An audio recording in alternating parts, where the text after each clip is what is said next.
Привіт! Україна на зв'язку. Для тих, хто вперше завітав, повідомляємо, що тут ми говоримо про головні новини зі всього світу. Розбираємо гучні теми. І не тільки.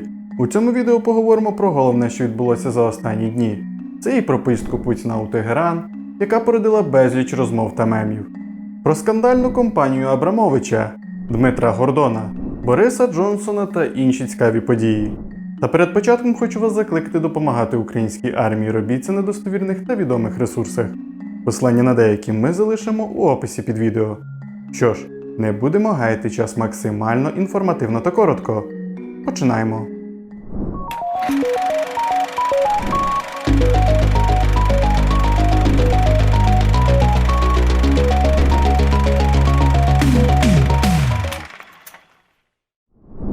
Останнім часом дуже багато розмов про здоров'я Путіна.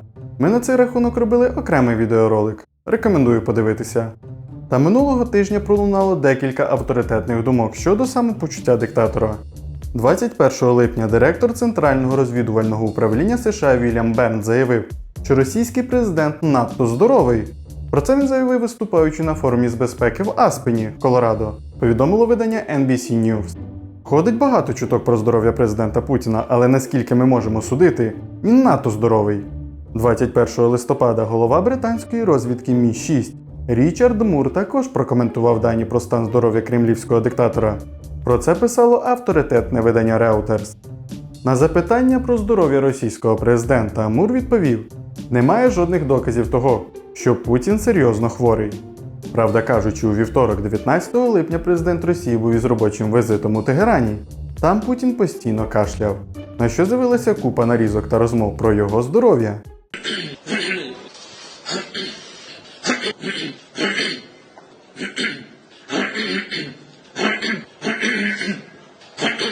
Ну, посмотрим, что. Я начал чвякать, хуякать, бля. Пізніше 20 липня на одному форумі Путін виправдовувався, що у всьому винен кондиціонер, який там дуже сильно працював.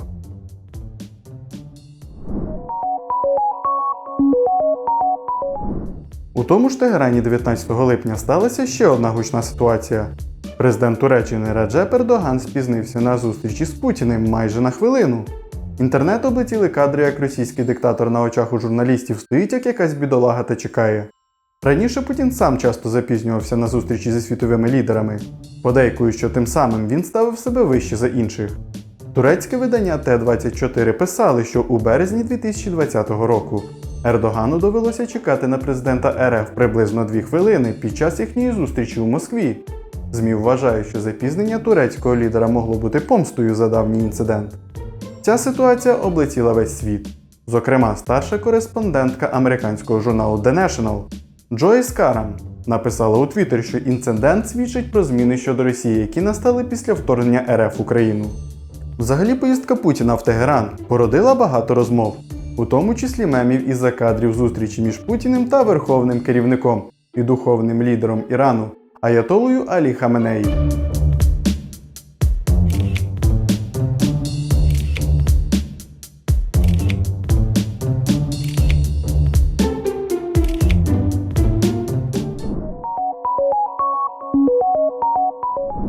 – 22 липня під час церемонії підписання угоди про розблокування експорту зерна з морських портів України президент Туреччини Реджеп Ердоган заявив, що постачання відновиться у найближчі дні. Захід підписання угоди та виступів високопосадовців транслювало турецьке агентство Анадолу. За словами Ердогана, підписана угода відіграє важливу роль у запобіганні голоду, а також можливому додатковому зростанню цін через втрату урожаю, спеку та засуху у світі. Пізніше заступник міністра інфраструктури України Мустафа Найєм повідомив у своєму телеграм-каналі, що підписана 22 липня у Туреччині угода про розблокування українських морських портів у Чорному морі дасть можливість Україні заробляти майже до $1 мільярда на місяць.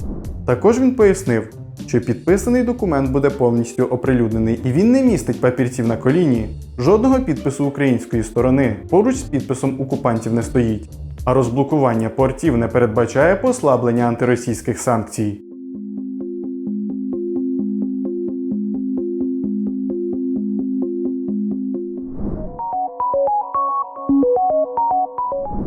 Група компаній Євраз, яка підконтрольна російському бізнесмену Роману Абрамовичу, забезпечувала російську армію більше ніж 10 років. Про це повідомив Центр дослідження корупції та організованої злочинності 20 липня, після аналізу контрактів із сайта російських держзакупівель. Згідно даних, російську армію забезпечували дочірні компанії Євраз, Євраз ССМК та Євраз НТМК. Євраз ССМК за період із 2015 до 2018 року отримала понад 2,8 мільйонів доларів на постачання толуолу з державного заводу, де виробляють боєприпаси та вибухові матеріали промислового призначення. Друга компанія Євраз НТМК у 2018 році надала Уралвагонзаводу Сталіна 1,4 мільйона доларів. Цей завод виробляє, зокрема, танки. У липні 2022 року Держдума ухвалила законопроект, який зобов'язує такі компанії, як Євраз, надавати товари та послуги військовим. Якщо й досі сталь Євраз не використовували для виготовлення боєприпасів, то тепер будуть. Так вважають розслідувачі у статті. Компанія Євраз зареєстрована у Великобританії і з травня перебуває під санкціями цієї країни. 21 липня у себе на офіційному сайті компанія заперечила припущення, що вона постачає або постачала російським військовим продукції, яка могла б бути використана у військових цілях. Українського журналіста, інтерв'юера та бізнесмена Дмитра Гордона заочно арештував Басманний суд Москви. Інформація про це з'явилася 22 липня в російських ЗМІ. РІА Новості повідомляють, що Дмитро Гордон обвинувачується по 3 статтям: поширення фейків про дії ЗС РФ під час спецоперації в Україні, порушення ненависті за національною ознакою, а також публічні заклики до розв'язання агресивної війни. За повідомленням видання, ці статті передбачають тривалі терміни ув'язнення. Раніше, 19 липня, з'явилася інформація, що МВС Росії оголосило Дмитра Гордона в розшук, на що він відреагував у себе в Інстаграм окремим записом. Справжній друг України, вже колишній прем'єр-міністр Великобританії Борис Джонсон, 20 липня востаннє виступив у Палаті громади як голова уряду та завершив свою промову як справжній рок-н-рольщик культовою цитатою з фільму «Термінатор», а також закликав наступника триматися ближче до американців і захищати українців. Mission largely accomplished. For now, I want to thank you, Mr. Speaker. I want to thank all the wonderful staff of the House of Commons. I want to thank all my friends and colleagues. I want to thank my rival friend opposite, Mr. Speaker.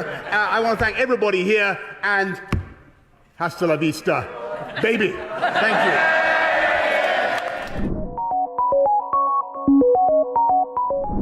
20 липня перша леді України Олена Зеленська під час першого в історії звернення дружини іноземного президента у Конгресі США закликала Сполучені Штати надати Україні системи протиповітряної оборони.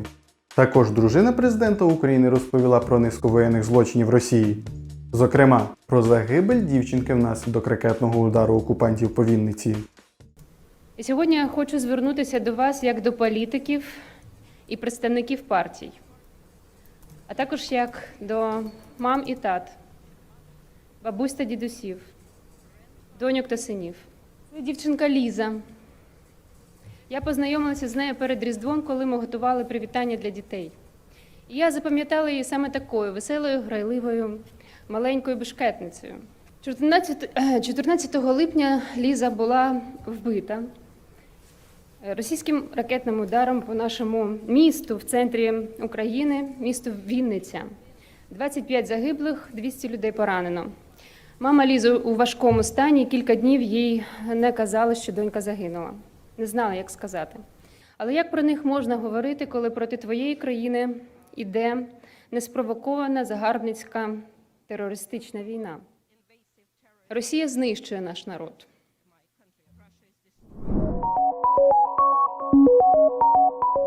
А на цьому у нас все. Свої думки щодо новин у цьому випуску пишіть в коментарях. Наостанок прошу вас підтримати підпискою на канал. Це дуже важливо для нашого розвитку. Відправте це відео друзям та близьким. Взагалі, підтримуйте українських блогерів. Будьте сильними, вільними та вірте в воїнів, які боронять усіх нас. Слава Україні!